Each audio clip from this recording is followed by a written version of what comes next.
महाकुंभ पर सवाल उठा रहे थे कांग्रेसी खड़गे। हिंदुओं से पूछा था गंगा नहाने से पेट भरेगा। अब सदन में दहाड़े योगी ने दिया करारा जवाब।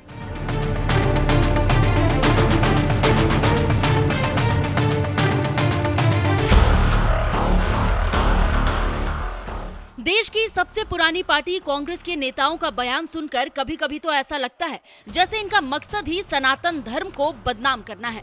इसलिए कभी सनातन धर्म के पवित्र माने जाने वाले भगवा को आतंकवाद से जोड़ दिया जाता है, तो कभी श्री राम जन्मभूमि अयोध्या में भगवान राम की प्राण प्रतिष्ठा का ही बहिष्कार कर दिया जाता है। और अब तो महाकुंभ में जैसे हद ही पार हो गई।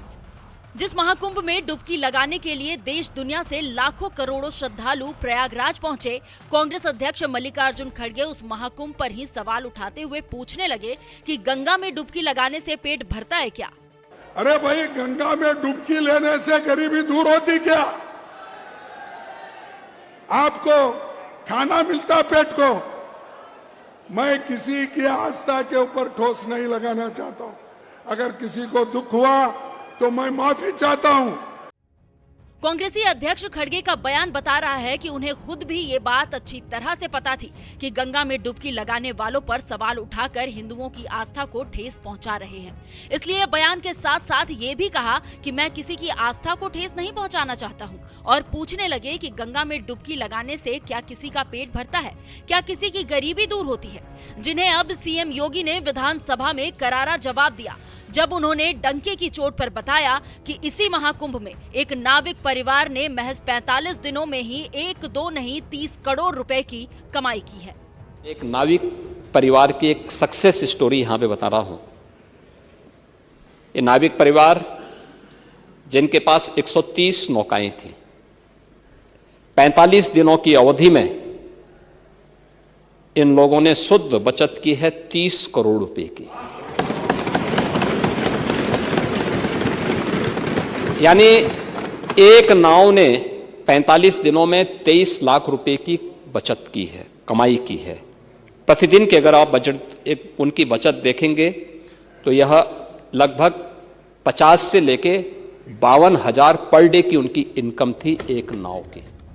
महाकुंभ पर सवाल उठाने वाले खड़गे पूछा करते थे कि गंगा में डुबकी लगाने से गरीबी दूर होती है क्या?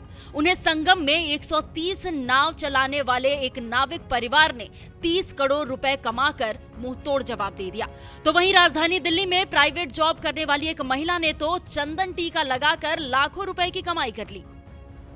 कैसे आइडिया है कि चल के महाकुंभ में टीका लगाए और ये सब प्लान कैसे बना? एक्चुअली मेरे हस्बैंड ने सोचा था कि अगर हम मंथली यहाँ पर दिल्ली में, एक्चुअली मेरी जॉब है। क्या करती हैं? जॉब करती हैं आप? जी हाँ, मैं कॉर्पोरेट सेक्टर से हूँ। तो मेरे हस्बैंड ने सोचा कि मंथली हम 30 से 35 हजार कमाते हैं। और अगर हम 1 महीने की छुट्टी लेके महाकुंभ में जाते हैं तो हमें 1 महीने में 1 से 2 लाख का प्रॉफिट हो सकता है। तो हमने कहा चलिए ठीक है, 5 दिन की छुट्टी लगा के पहले आए, पहले प्रॉफिट देखा हमने, फिर उसके बाद प्रॉफिट देखने के बाद हमें लगा कि रुकना चाहिए तो हमने और लीव लगाई। देन हम यहाँ पर है और अभी तक हमारा 1.5 लाख का हो चुका है। जितना 1.5 लाख के आसपास आपने 1 महीने के अंदर कमा लिया है, आप और हस्बैंड दोनों ने मिलकर? हाँ, हम दोनों ने मिलकर 1.5 लाख अराउंड कमा लिया है। अच्छा जी, आज हमारा आखिरी दिन है। देन हम ब्रह्म में स्नान करेंगे, उसके बाद हम वापस दिल्ली चले जाएंगे अपनी वापस जॉब ज्वाइन करने, वही कॉर्पोरेट सेक्टर, कॉर्पोरेट लाइन। ठीक है। ये तो बस 2 उदाहरण हैं जिन्होंने महाकुंभ से लाखों करोड़ों रुपए कमा लिए। तो जरा सोचिए, ऐसे ना जाने कितने लोग होंगे जो 45 दिनों तक चले महाकुंभ में ही बम्पर कमाई कर चुके होंगे। लेकिन इसके बावजूद कांग्रेस अध्यक्ष मल्लिकार्जुन खड़गे पूछते रह गए कि गंगा में डुबकी लगाने से क्या गरीबी दूर हो जाएगी? और शायद इसी सोच की वजह से ना तो मल्लिकार्जुन खड़गे संगम में डुबकी लगाने के लिए महाकुंभ गए और ना ही गांधी परिवार से कोई शख्स महाकुंभ पहुंचा। इतना ही नहीं, श्री राम जन्मभूमि अयोध्या में तो भगवान राम की प्राण प्रतिष्ठा को भी 1 साल बीत गए। लेकिन इसके बावजूद इन 1 साल में गांधी परिवार को 1 दिन का भी वक्त नहीं मिला कि वो जाकर रामलला के दरबार में सिर झुका सके। इसी बात से समझ सकते हैं कि बीजेपी नेता कांग्रेस पर हिंदू विरोधी होने के आरोप क्यों लगाते हैं। वैसे आपको क्या लगता है, गांधी परिवार महाकुंभ में डुबकी लगाने क्यों नहीं गया होगा? अपनी राय हमें कमेंट कर जरूर बताएं। साथ ही 45 दिनों में 30 करोड़ रुपए कमाने वाले नाविक परिवार ने क्या कुछ कहा है, आइए आपको सुनाते हैं। जी, हमारे लिए खास था, हमने नाव बनवाया और पैसा कमाया। जी जी, का अनुभव रहा कुंभ का, कैसा ये कुंभ लगा आपको? बहुत अच्छा कुंभ लगा। ऐसा कुंभ तो हम लोग कभी आज तक देखे नहीं, और एक बार और देखने का तमन्ना है कि योगी जी जब प्रधानमंत्री बने 12 साल बाद, मतलब प्रधानमंत्री रहे वो 12 साल बाद, उनके ही कार्यकाल में फिर महाकुंभ का समय आए, फिर एक बार हम लोग देखना चाहेंगे। जी, इस कुंभ का आपके प्रति क्या योगदान रहा? क्या आपने इसमें अनुभव लिया? क्या पाया इस कुंभ से आपने? हमने बहुत कुछ पाया, पैसा भी पाया और आशीर्वाद भी लोगों का पाया। और हमको जो लगा भाई अच्छा काम भी करना, लोगों को नहलाना, कम पैसों में नहलाना, फ्री में नहलाना, गरीबों को नहलाना, अमीरों को नहलाना, विकलांग लोग को नहलाना, ये एक अच्छा कार्य होता है जो हमने किया। पैसा भी कमाया हमने, हमारे पूरे खानदान में सभी लोगों ने पैसा कमाया, हमारे पूरे जितने भी निषाद समाज है सब ने पैसा कमाया। जी, योगी आदित्यनाथ जी ने भी तारीफ की है जी, जिस तरह से विपक्ष इल्जाम लगा रहा था कि नाविकों को नहीं मिल रहा कुछ, तो योगी आदित्यनाथ जी ने कहा कि नाविकों ने भरपूर कमाया। जी, भरपूर कमाया, जी भरपूर कमाया। विपक्ष तो कुछ भी कह सकती है, उसके लिए तो हम नहीं बोलेंगे। देखिए, हम तो राजनीति वाले हैं नहीं, छोटे से नाविक हैं, तो हम भाई नहीं बोल सकते हैं किसी के लिए। अच्छा बोल सकते हैं, बुरा नहीं बोल सकते हैं।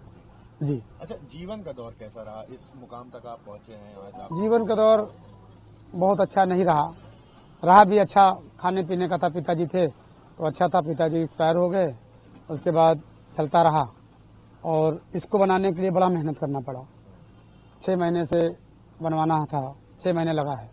उसके बाद उधार लेना, यहाँ तक कि सोना गिरवी रखना घर का, बहुत लोगों से उधार लिया, सबको दिया।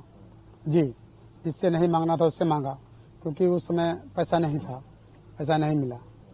जी, तो कैसे ये दिमाग में आया कि नाव चलवाएं? और हम नाविक हैं। 2019 में नाव से लोग बहुत पैसा कमाए जो नहीं कमाते थे, वही 1-1 लाख 1.5 लाख ने कमाया। तो वो अर्धकुंभ था ना, 19 में अर्धकुंभ था। योगी जी ने इतना, उस बार जब योगी जी के रहते, मोदी जी के रहते, इतना पब्लिक आई 24 करोड़, जो कि बहुत बड़ी बात है। 13 में महाकुंभ में 12 करोड़ आए थे, 13 में बताइए, महाकुंभ में 12 करोड़, तो 19 में 24 करोड़। इसी को हम लोग देखते हुए हमको जो समझ में आ रहा था कि यही आ रहा था कि कम से कम 70 करोड़ आदमी आएंगे। यही मुझे लगता था, मैं कहता भी घर में कहता था कि 70 करोड़ लोग लगभग आएंगे, इससे कम नहीं आएंगे। और 76 करोड़ 70 करोड़ में बहुत फर्क नहीं है। जी, तो कैसे घर वालों ने साथ दिया इतनी नाव बनवा? क्योंकि पैसा भी घर वालों ने साथ दिया, लेकिन घर वालों ने कहा कि बेटा, माताजी ने, भाई ने, घर में कि ये घाटा हो जाएगा तो कैसे करो? तुमको घाटा हो जाएगा, देखेंगे, घाटा हो जाएगा, जो पैसा कमाए रहेंगे तो देंगे और नाव बेच देंगे, करेंगे कुछ ना कुछ तो करेंगे ही। लेकिन ऐसा हुआ नहीं। और मौनी अमावस्या के बाद ऐसा दौर आया कि आप सोचिए कि लक्ष्मी माता कृपा वर्षा प्रयागराज में धन वर्षा हुआ, धन वर्षा हुआ, ये सच है। और सिर्फ योगी जी, मोदी जी का ही देन है, क्योंकि ये इस तरह कुंभ नहीं बनाते, इस तरह कुंभ, डिजिटल कुंभ न बनाते, इतना अच्छा ना करते तो कौन आता? सब डर रहे थे कि आतंकवादी ब्लास्ट होगा, दुनिया भर के लोग मरेंगे। लेकिन योगी जी इतना सतर्क रहे, इतना कि देखिए हर तीसरे दिन यहाँ आते थे और खुद जायजा करते थे, हर चीज़ों का मुआयना करते थे। इसके कारण देखिए कुछ हुआ नहीं, और उन्हीं का देन है इतना भव्य कुंभ हुआ। अब प्रयागराज को विश्व में प्रसिद्ध कर दिया, पूरे विश्व में। अच्छा, किस तरह से लोग आपके पास पहुंचते थे? कौन से पहुंचते थे?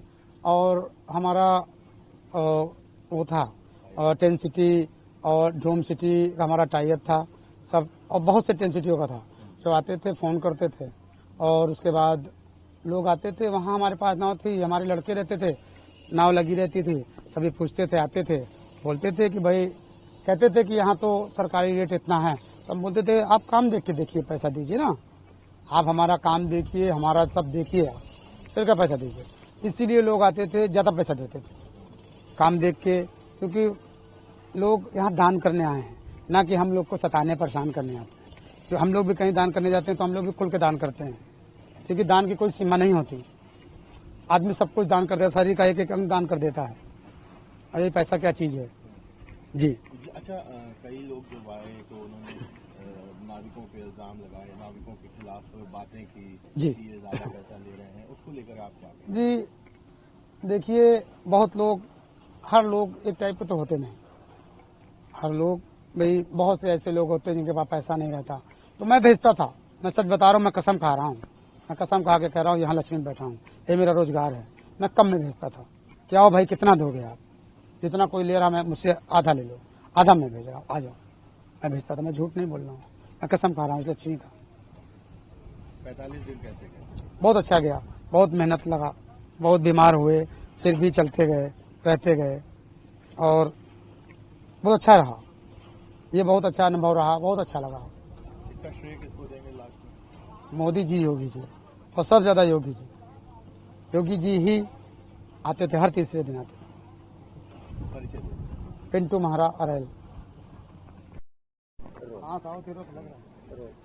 ये बताइए माता जी, किस तरह से योगी आदित्यनाथ जी ने आप लोग की तारीफ की है, कहा है कि जो है नाविकों ने खूब इस बार मेहनत की, उन्होंने कमाया, कैसे इस बात को देख रही हैं, क्या कहिएगा, किस तरह से पूरा महाकुंभ रहा आप लोगों से? बहुत अच्छा रहा, जो योगी मोदी कह रहे हैं सच है, बात गलत नहीं, हमको लोग को कमाया है। कितनी मेहनत लगी इसमें? और मेहनत तो बहुत लगी, ठंडी भी लगी, मेहनत भी लगी। ठंडी में 2 बजे रात, 3 बजे रात उठ के घर से आना, 200 किलोमीटर आगे जाना आना, मेहनत करा। योगी मोदी ने इसे बहुत धन्यवाद करेंगे। परिश्रम कैसा रहा इसमें? बहुत अच्छा रहा। अच्छा, एक बात ये भी हो रही है कि आप लोग जो है अपना घर का जेवर भी दान? हाँ, कर धर दिया। बेटा का जिद रहा कि हमको वोट बनाना है, मना करा, नहीं माना, हम कर करो, लेना तो इनके, देना तो इनके, वरना तो करो। वो करा, फिर गंगा माई ने सुन लिया, होगी मोगी हो गया, सब हो गया। कितनी नावें थी को? 70। खुश लग रही हैं आप? हाँ, उस समय कैसा माहौल था हाँ। जब थोड़ा सा भीड़ हो गई थी और नावें चलना बंद हो गई थी, तो डर भी लगा? कितना पैसा लगा? हाँ, तो डर लगा रहा, और जब मिले लगा तो डर खत्म। हाँ, अब जो सोना गिरवी रखे थे, सब वो छुड़ा वापस लिया, आ गए? सब छुड़ा लिया।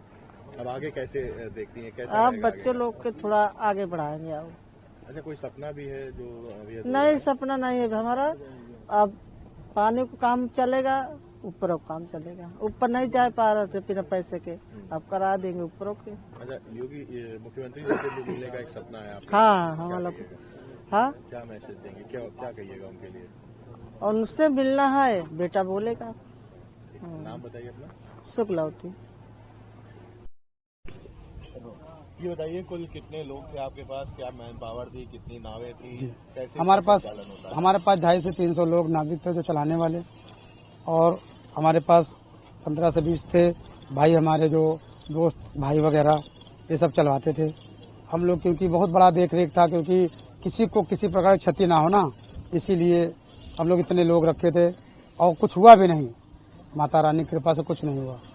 अब बस 70 नाव थे हमारे पास, केवल एक यही सपना बचा है कि कम से कम योगी जी का आशीर्वाद मिल जाता, उनका चरण स्पर्श कर लें, क्योंकि उन्हीं की वजह से सब कुछ हुआ है। ये तो जाने की तैयारी है लखनऊ, या कैसे जाएं हम, बताइए, हम छोटे से आदमी कैसे जाएं?